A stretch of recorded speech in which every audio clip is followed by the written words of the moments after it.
Hi, I'm Jelani Blake, and you're listening to CESaRE Voices, a podcast series focused on bringing research closer to you. This series is brought to you by the Journal of Caribbean Environmental Sciences and Renewable Energy, or CESaRE, which is probably more familiar to most of you. Each episode, we'll hear from some of the leading Caribbean environmental experts who will be helping us to better understand what's happening in our region. We'll be getting a summary from the people on the front lines, the heroes doing the heavy lifting in terms of searching for solutions to some of our most pressing environmental problems. If you'd like to give suggestions, have your research featured, or sponsor an episode of CESaRE Voices, use the links in the accompanying description to learn more. There seems to be a disconnect between academic institutions and industrial organizations within the world of renewable energy in the Caribbean. And in this episode, we'll be exploring the industry's perspective on the issue. We'll be hearing from Solarbuzz CEO Jason Robinson. Our mission is we're making energy freedom a reality for our clients. And we'll be taking a slightly wider look with Emera General Counsel Lisa and Fraser. I recognized very early on in my career that I had a passion for energy and environment. We'll also get to know a little bit about another one of our fine donors, Jamie Clary, a data scientist living in London. So, without further ado, let's get into it. As you might have heard in part 1 of our inaugural episode, we have an abundance of renewable energy resources in the Caribbean. However, researchers and industry professionals don't really seem to cooperate, and it's probably not great for development.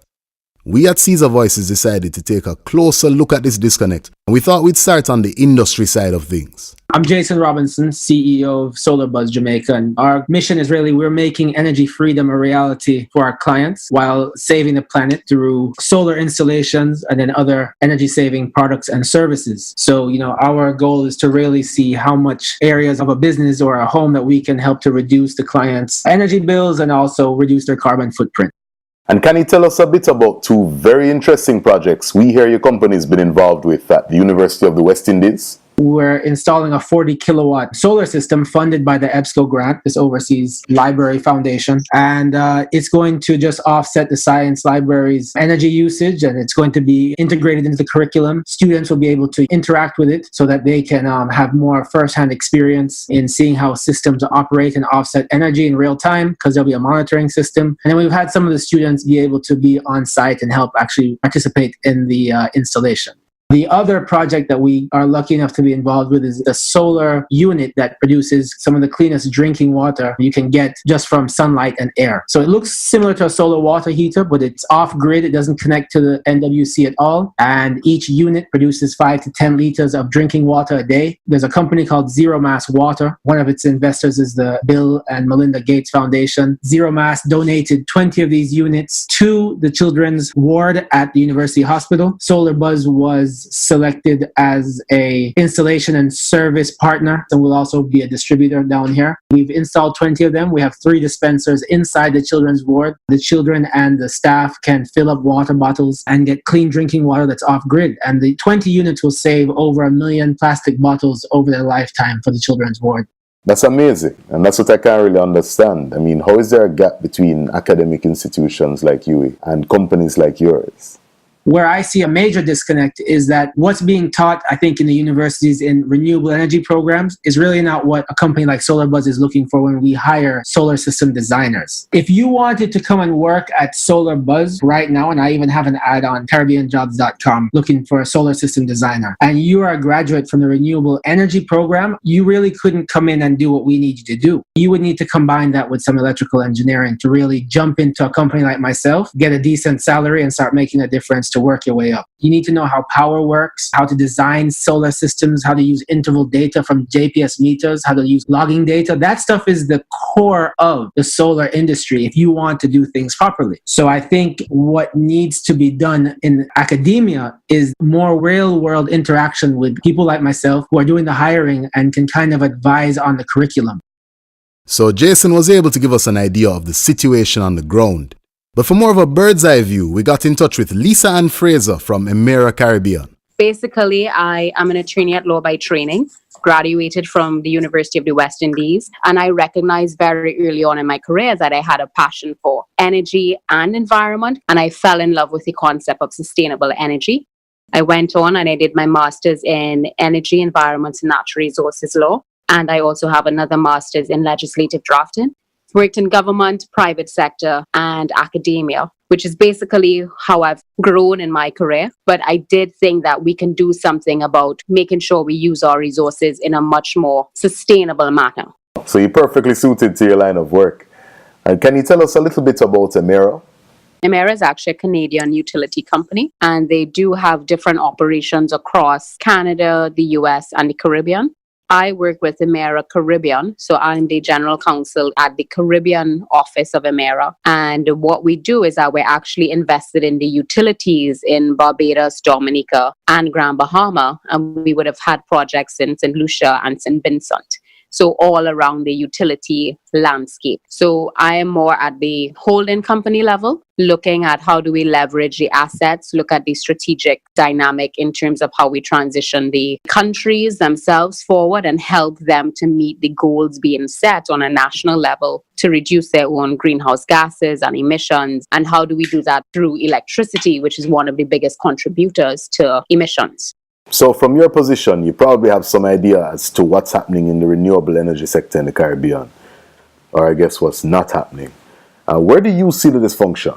There is a disconnect between academia and the private sector or industrial companies as a whole within the renewable energy space. We can be doing things differently so that we can leverage the strengths of each player. I don't think there is any real focus on research and development within the Caribbean. So a lot of the ideas just get trapped at the university level and never goes further. I do think we need to have more active and dynamic communication between the universities and companies themselves to understand, well, what are the skills gaps that need to be addressed? And is the university making sure that those needs are being met? I think civil society organizations and NGOs also can help foster that relationship building between the entities because it can identify the needs that exist within a community. And I think one of the biggest challenges and probably the most obvious is the fact that financing is a big hurdle. And I think this has really stymied the progress of development of renewable energy and sustainable energy in the Caribbean. But if you're thinking more along the lines of what is the challenge to implementing renewables as a whole, I would have to say legislative barriers and policy has really kept us back. So I think if we address all of these things at the same time, which sounds daunting, but I think it can be done, I definitely think we can further the development and the deployment of renewables and sustainable energy as a whole in a much shorter time frame than we ourselves imagine. So we can see some clear avenues for growth within our renewable energy sector. But effective communication seems to be what we really need to move things forward. This is an important guiding principle for CESaRE. We literally exist to open up the conversation regarding climate change and renewable energy in the region.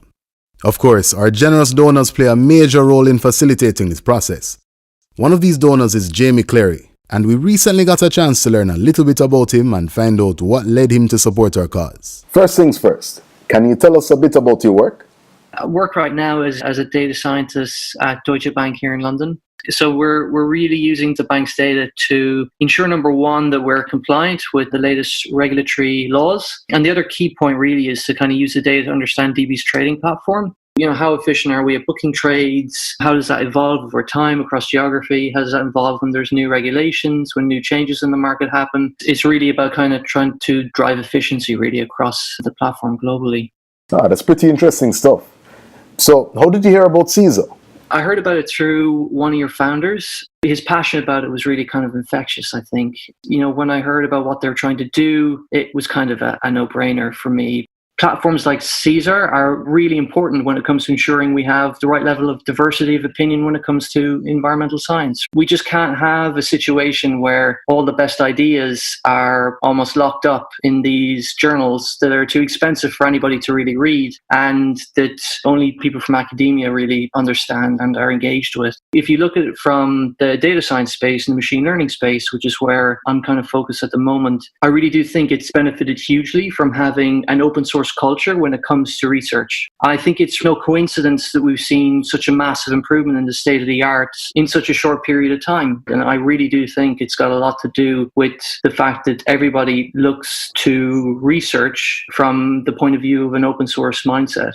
The discussion we're having on climate change, it's too big to have it confined to these archaic journals. Today, we had the highest temperature on record for the winter months in the UK. It's actually a balmy 20 degrees here. Climate change is in our face. We really can't ignore it anymore, and we need platforms like CESaRE to kind of push forward with, our understanding and how can we solve these issues. Well, that's all we have for you on this episode of CESaRE Voices. Next time, we'll be giving the academics a chance to tell their side of the story. In the meantime, though, I'd like to thank our guests for taking part, and of course you, our listeners, for tuning in. I'd like to remind our listeners that you can click the link in the accompanying description to visit our website, CESARjournal.org/donations, where you can join the monthly donor club. And if you'd like to be an official sponsor of CESaRE Voices and feature your company or NGO, please follow the corporate link in the description to learn more.